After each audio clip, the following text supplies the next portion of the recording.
చాలామంది ఈ రోజులలో ఆలయంలోకి వెళ్ళగానే ముందు నవగ్రహాలయ ప్రదక్షిణ చేసి కాళ్ళు కడుక్కొని ఆ పిమ్మట ప్రధాన అర్చామూర్తిని దర్శించే ప్రయత్నం చేస్తుంటారు. అలా చేయకూడదు.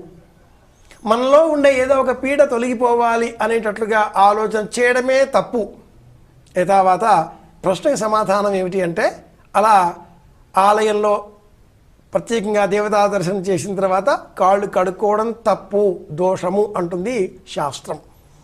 ఇది నవగ్రహాలకే సంబంధించి కాదు సుమా. ఏ దేవతాదేవి సంబంధితమైన అర్చామూర్తిని దర్శనం చేసుకున్నా కూడా కాళ్ళు కడుక్కోకూడదు. ముందు కడుక్కొని దర్శనం చేసుకోవాలి. ఆ పిమ్మట మళ్ళీ కాళ్ళు కడుక్కోరాదు. ఇది